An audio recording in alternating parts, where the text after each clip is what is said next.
O Senhor é o meu pastor, nada me faltará. Ele me faz repousar em pastos verdejantes, leva-me para junto das águas tranquilas, refrigera minha alma. Guia-me pelas veredas da justiça por amor do seu nome. Ainda que eu ande pelo vale da sombra da morte, não temerei mal algum, porque tu estás comigo, a tua vara e o teu cajado me consolam. Preparas uma mesa perante mim na presença dos meus inimigos, unges a minha cabeça com óleo e o meu cálice transborda. Bondade e misericórdia certamente me seguirão todos os dias da minha vida, e habitarei na casa do Senhor para todo sempre. Ele me faz repousar em pastos verdejantes e leva-me para junto das águas tranquilas, das águas de descanso. O excesso de ocupação é outra grande causa de estresse. O estressado vive dizendo: afinal, eu tenho que fazer a minha parte. Deus ajuda quem madruga. Mas o Salmo 23 nos ensina a afirmar: Ele me faz repousar em pastos verdejantes e me leva para perto das águas tranquilas. Estas expressões, repousar, águas tranquilas, pastos verdejantes, ser levado por Deus, o nosso bom pastor, a estes lugares onde a provisão necessária está disponível, sem a necessidade do nosso trabalho. Estas expressões trazem para nós desafios imensos, porque somos pessoas que vivem sob pressão, e geralmente pessoas que vivem sob pressão estão em constante atividade. Estas pessoas nós chamamos de workaholic, pessoas que não conseguem parar de trabalhar, são maníacas por trabalho. Dedicam-se demais, estão sempre em ação, não conseguem parar, ou então nem acreditam que podem parar, que têm o direito de parar. Não acreditam que o mundo continuará o mesmo se elas pararem de vez em quando. Não acreditam que a provisão estará disponível se elas descansarem. A ocupação excessiva não é o tipo de vida que Deus deseja para os seus filhos. O Salmo 23, quando fala de pastos verdes e águas tranquilas, fala de descanso, recreação. E nos ensinam que Deus deseja que tenhamos uma vida balanceada. Ele não deseja que sejamos omissos, apáticos, displicentes, irresponsáveis, negligentes. Mas também Deus não deseja que estejamos trabalhando o tempo todo, em constante atividade. A ação não é a nossa única responsabilidade quando nós estamos sob pressão. O Salmo 127, por exemplo, diz que é inútil fazer hora extra, pois Deus alimenta seus filhos enquanto eles dormem. Deus trabalha no turno da noite. E algumas vezes a coisa mais espiritual que você pode fazer quando está sob pressão é ir para casa e pular na cama. Há um provérbio que diz o seguinte: somente um homem muito tolo, tão tolo que nem consegue encontrar o caminho de casa, se esgota de tanto trabalhar. Provérbios capítulo 10, versículo 15. A receita de Deus para pessoas em constante pressão não é ação, é descanso. E eu fico me perguntando, diante de tão inegáveis realidades e promessas de Deus, o que é que nos mantém constantemente ocupados? Quais são as forças, quais são as causas do excesso de ocupação? Encontrei algumas respostas. Primeiro, a identidade derivada da atividade. Geralmente nós acreditamos que seremos amados, que seremos apreciados que receberemos a aprovação das pessoas de quem esperamos aprovação na proporção da nossa utilidade e da nossa performance. Muita gente responde a pergunta: quem é você? Como se a pergunta fosse o que você faz. Talvez movidas por essa sensação de que só são importantes as pessoas que fazem coisas importantes. E, na verdade, se você acha que aquilo que você faz não é importante, a pergunta certa seria por que é que você faz, então, aquilo que você acha que não é importante. Não importa aquilo que fazemos, porque não é aquilo que fazemos que determina quem somos. Muito ao contrário, aquilo que somos é que determina aquilo que fazemos.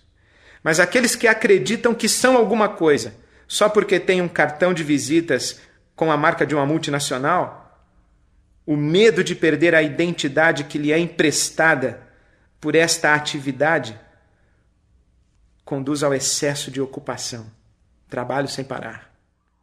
Uma segunda causa para o excesso de ocupação é o apetite, um apetite insaciável, um apetite por mais e mais. Eclesiastes capítulo 4 diz que as pessoas trabalham demais porque querem ser mais do que as outras.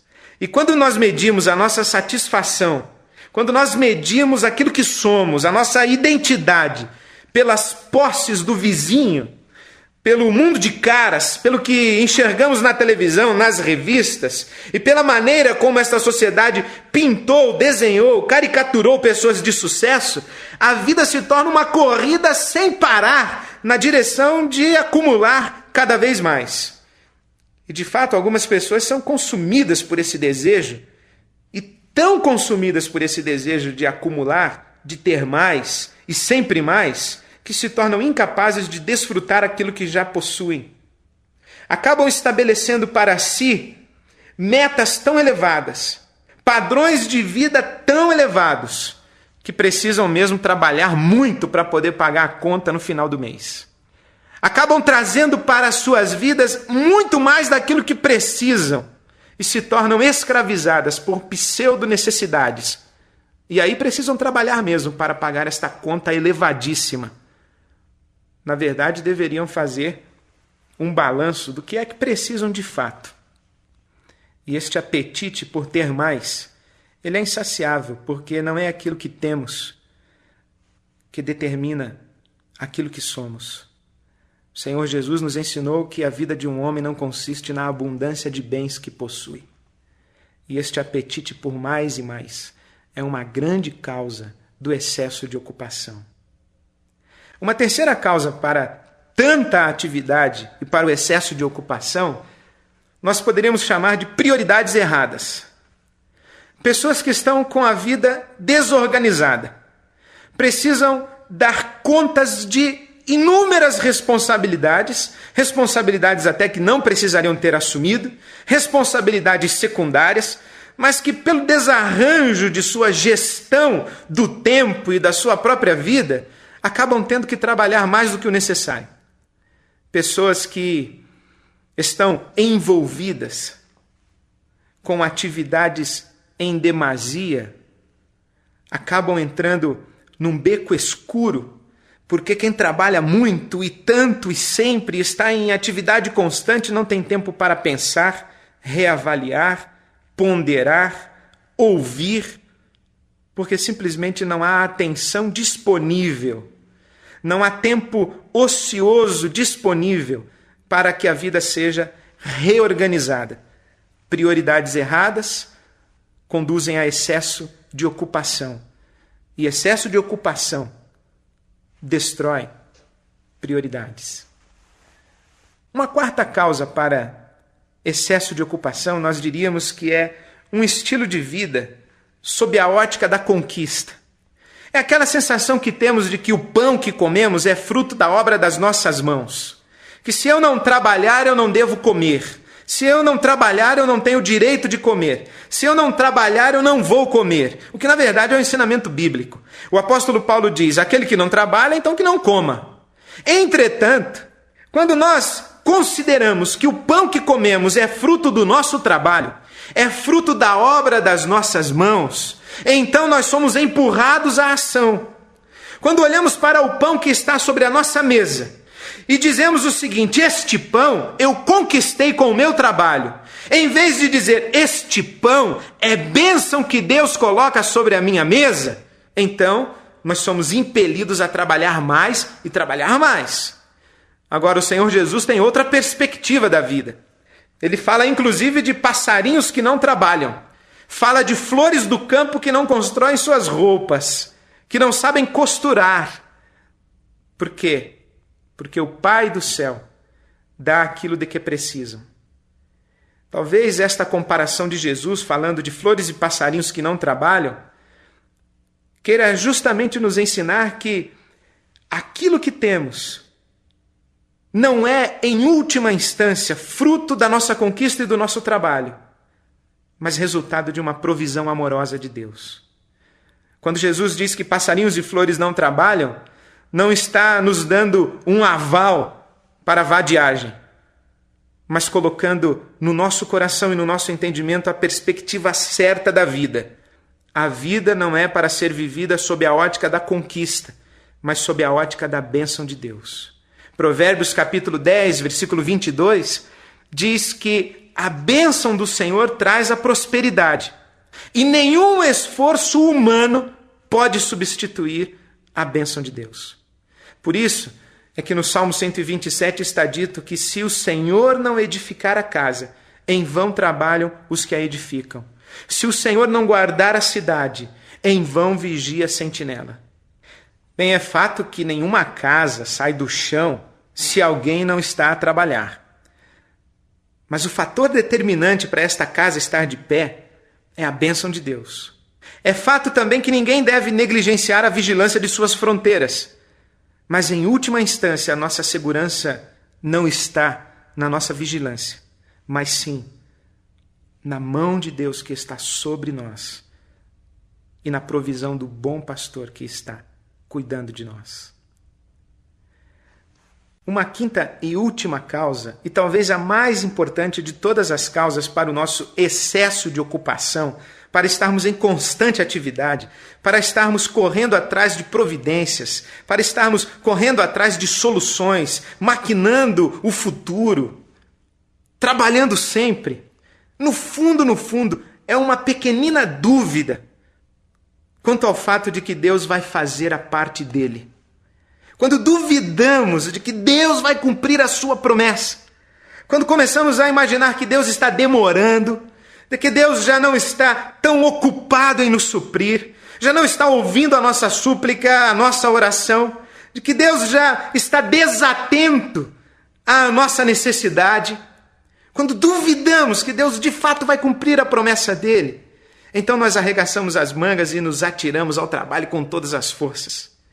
Alguém já disse que a fé é a capacidade de afirmar a verdade quando a verdade parece mentira. Quando os nossos olhos enxergam o mundo e este mundo conspira contra nós, quando as nossas avaliações de possibilidades e probabilidades já não conferem com as nossas esperanças, quando o tempo vai se esgotando, quando estamos avaliando demais as tendências, as estatísticas, as realidades do mercado, as opiniões dos estudiosos, os prognósticos, as possibilidades, e estas coisas todas apontam para um cenário cinzento, obscuro. Quando as promessas de Deus começam a ficar opacas, quando há uma nuvem de dúvida que cobre o caráter de Deus e a promessa e as promessas de Deus, só nos resta trabalhar incansavelmente. Aí então, com certeza, nos atiramos a uma atividade louca, uma correria desenfreada, porque se eu não posso contar com Deus, eu devo depender apenas de mim mesmo. O fato é que talvez você pudesse pensar: será que eu sou uma dessas pessoas que não consegue parar? Uma dessas pessoas que se sente culpada por descansar? Uma destas pessoas que coloca a cabeça no travesseiro ao final de um dia com a constante sensação de ter deixado para trás coisas por fazer? Uma pessoa que vai descansar com a sensação de que na manhã seguinte o mundo estará completamente desorganizado. Isso me faz lembrar a história daquele galo que acreditava que o sol nascia porque ele cantava. Até que um dia ele perdeu a hora e não cantou, e acordou de sobressalto e se surpreendeu com o fato de que o sol estava lá. Algumas pessoas se parecem com esse galo. Acreditam que o mundo só terá ordem se elas estiverem em constante atividade. Talvez você seja uma delas. Mas o Salmo 23 vem com uma palavra de Deus ao seu coração, e quando o salmista afirma: Ele me faz descansar, Ele me conduz a pastos verdes e águas tranquilas, a afirmação deste homem que confia em Deus e que espera a ajuda do alto, que não se envergonha de contar com a ajuda do alto, é a afirmação de quem sabe, de quem crê, de quem experimenta, que não são poucas as vezes, e na verdade, quase sempre, e por que não dizer, sempre, aquilo de que precisamos literalmente cai do céu. Quando nós olhamos para o Salmo 23 com esta expressão, eu posso descansar, porque sei que Deus está provendo para mim, enquanto eu estou fazendo nada. Deus está trabalhando enquanto eu durmo, me coloca diante de novas possibilidades para a vida. Se você é uma pessoa em constante atividade, maníaca pelo trabalho, que não consegue parar, eu queria sugerir alguns passos práticos para a sua vida. Primeiro, trate o sábado como o momento mais importante da sua agenda. Trate o sábado como o momento mais importante da sua agenda. Êxodo capítulo 20, versículos 9 e 10, é o texto bíblico que ordena a guarda do sábado como um dia de descanso na presença de Deus. O Senhor Jesus, em Marcos capítulo 2, versículo 27, diz que o sábado foi feito para o homem. E o apóstolo Paulo reinterpretou a lei, dizendo que hoje, em Cristo, onde a lei foi consumada, ninguém pode ser julgado por dias de festa ou sábados. E que o sábado não é um dia literal, mas o sábado é um ícone do grande antídoto de Deus contra a fadiga física, a fadiga emocional, psíquica, a fadiga espiritual. O sábado funciona para nós, como na verdade creio que todos os grandes ingredientes da lei de Deus, como um despertador funciona quando voltamos ao trabalho após as férias. Quando nós estamos de férias, lá pelos 3 primeiros dias, automaticamente acordamos no horário habitual. No 4º dia para frente, já invadimos a manhã no sono. Mas quando voltamos de férias, nós que acordávamos todos os dias às 6 horas da manhã, enquanto estávamos trabalhando, já nos acostumamos a um outro ritmo de vida e vamos dormir naquele domingo que antecede a segunda-feira fatídica de retorno às atividades, como se a segunda-feira fosse férias ainda. Mas as férias acabaram e precisamos de colocar um despertador ao lado para acordarmos às 6 horas da manhã. Já pelo 5º, 6º ou na semana seguinte, nosso organismo se habituou novamente a acordar às 6 horas e já não precisamos mais do despertador. Eu penso que a lei de Deus funciona mais ou menos assim. Quando Deus prescreveu um dia de descanso, é como se estivesse dando um despertador, para que, aprendendo a pelo menos uma vez por semana parar na presença de Deus e descansar, aprendêssemos a viver um sábado constante, descansando na presença de Deus e na provisão de Deus. O sábado é um ícone de que podemos parar. O sábado, conforme compreendido por Deus, é uma grande indicação de que mesmo quando não alterarmos a realidade pelo nosso trabalho, podemos descansar no fato de que Deus está em constante atividade e provendo sempre para aqueles que são seus filhos. Portanto, se você ainda não aprendeu a sabatizar a vida, não aprendeu a viver em constante estado de descanso na presença de Deus, inclua um sábado na sua agenda. Momentos de sábados, momentos de lembrar que quem tem o Senhor como pastor não precisa temer a falta de nada e não precisa se esgotar de tanto trabalhar. Segunda sugestão que eu lhe dou. A primeira foi: trate o sábado como o momento mais importante da sua agenda. Segunda sugestão que eu lhe dou: olhe para o que Deus lhe deu, ao invés de ficar olhando para o que o vizinho comprou. Olhe para o que Deus lhe deu, ao invés de ficar olhando para o que o vizinho comprou. No Eclesiastes, capítulo 3, versículo 13, está dito que comer e beber o fruto do nosso trabalho é um presente de Deus. E aquilo que você experimenta como fruto do seu trabalho, receba como dádiva de Deus, desfrute daquilo que está nas suas mãos, para que você aprenda a afirmar como o apóstolo Paulo em Filipenses capítulo 4, eu aprendi a viver satisfeito com o que tenho, aprendi a estar satisfeito em qualquer situação, porque eu sei que eu estou na presença de Deus e dele experimento plena provisão. Terceira sugestão: defina a sua autoimagem no espelho do amor de Deus, ao invés de ficar se medindo pelos olhos dos outros. Repito, defina a sua autoimagem no espelho do amor de Deus, ao invés de ficar se medindo pelos olhos dos outros. A palavra de Deus diz que nós não podemos fazer nada, absolutamente nada, para que Deus nos ame mais do que Ele já nos ama. Deus não nos mede por performance. Deus não se relaciona conosco a partir de nossas atividades, de nosso trabalho, mas sim de nossa atitude, de nossa entrega e de nossa capacidade de descansar nele como nosso bom pastor.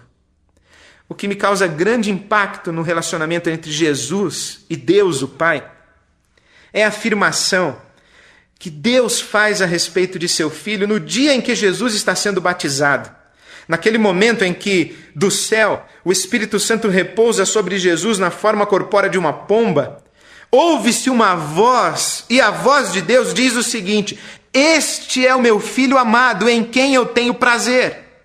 Este é o Filho que eu amo, nele está a minha alegria.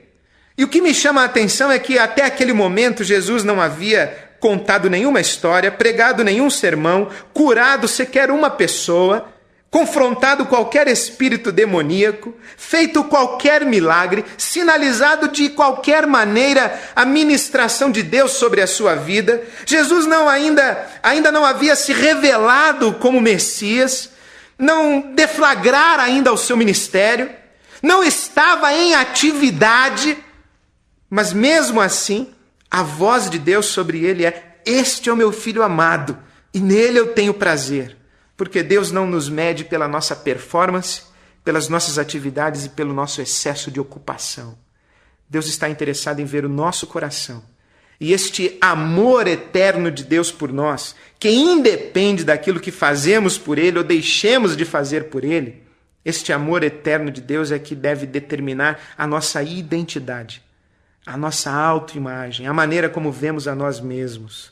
Não por aquilo que fazemos, não por aquilo que temos, e nem mesmo e muito menos pelas opiniões dos outros a nosso respeito, mas sim por aquilo que sabemos que Deus pensa, por aquilo que sabemos que Deus sente, por aquilo que sabemos que Deus tem para nos dar, por amor do seu próprio nome e pelo seu amor por nós.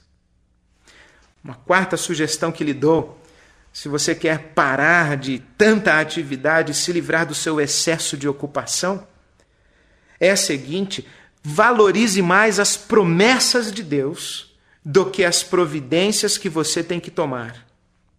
Valorize mais as promessas de Deus do que as providências que você tem que tomar. Ora, é fato que precisamos tomar providências. É fato que você precisa acordar às 6 horas da manhã, sair para o seu trabalho com dignidade, Mas não coloque seus olhos nessas atividades e nas suas providências, como se todas as circunstâncias estivessem sob o seu controle, como se você tivesse certeza de sua saúde na manhã seguinte para voltar ao trabalho. Aliás, como se você tivesse certeza de que o trabalho vai estar esperando você. Levante-se, vá trabalhar, mas valorize mais as promessas de Deus do que as suas providências. Eu gosto de férias, gosto de finais de semana, gosto de distrações e recreação. Compreendo aqueles que de vez em quando tomam um calmante, um relaxante, mas essas coisas não resolvem a nossa fadiga espiritual. Não resolvem o nosso senso de identidade. Não reafirmam a nossa autoimagem. Não nos satisfazem. Apenas um relacionamento íntimo com Deus, de dependência de Deus, de descanso na provisão de Deus, nos faz experimentar a paz que excede todo o entendimento. Em quinto e último lugar, eu lhe dou uma sugestão, se você quer se livrar do seu excesso de ocupação. Coloque as primeiras coisas primeiro. Repito. Coloque as primeiras coisas primeiro. O Senhor Jesus disse que aqueles que buscam em primeiro lugar o reino de Deus e a sua justiça não precisam andar preocupados com qualquer outra coisa. Podem descansar na provisão de Deus. E buscar em primeiro lugar o reino de Deus e a sua justiça não é necessariamente estar ocupado com atividades que supostamente interessam a Deus, que supostamente contribuem para o avanço, a expansão do reino de Deus. Buscar em primeiro o reino de Deus, buscar em primeiro lugar o reino de Deus e a sua justiça, é colocar o reino de Deus como valor fundamental. É vincular todas as atividades da vida ao reino de Deus. Muito provavelmente é fazer aquilo que o apóstolo Paulo recomendou. Seja comer, seja beber, ou qualquer outra coisa fazer. Tudo seja feito para a glória de Deus. Primeira carta aos Coríntios, capítulo 10, versículo 31. Coloque as primeiras coisas primeiro. Coloque a sua vida dentro das fronteiras do reino de Deus e todas as coisas que lhe dizem respeito dentro das fronteiras do reino de Deus. Relacione o seu trabalho, a sua família, relacione o seu descanso, o seu sono, o seu lazer, as suas posses, relacione o seu dinheiro com o reino de Deus e descanse. Descanse que aqueles que têm o bom pastor como Senhor, têm o Senhor como bom pastor e de nada tem falta. Sabe, eu me lembro de ter ouvido uma expressão muito interessante a respeito de pessoas no leito da morte. Em termos óbvios, mas que nunca é demais lembrar, nenhuma pessoa no leito da morte, segurando a mão da pessoa amada, faria o seguinte lamento: ah, como eu gostaria de ter concluído de pagar aquele consórcio. Como eu lamento não ter trabalhado mais para aquela multinacional. Olha, se eu pudesse voltar no tempo, eu teria me dedicado mais às minhas atividades. Mas com certeza as pessoas, quando chegam no final de sua vida, quando as coisas essenciais se tornam praticamente as únicas coisas, as expressões são mais ou menos o seguinte: como eu gostaria de ter dedicado mais tempo às pessoas que eu amo. Como eu gostaria de ter dedicado mais tempo a conhecer a Deus mais profundamente. Como eu gostaria de ter me dedicado mais a repartir e dar, ao invés de me dedicar tanto a acumular e possuir. Como eu gostaria de ter aprendido a descansar em Deus, como prelúdio para esse meu descanso eterno. O céu, para onde vamos, é sinônimo de descanso. E, na verdade, alguém já disse que um pouco de fé nos leva até o céu. Mas um relacionamento íntimo com Deus traz o céu até nós. O meu desejo é que você também consiga afirmar: eu ando com Deus, descanso em Deus, e Ele sempre me leva a pastos verdejantes e águas tranquilas.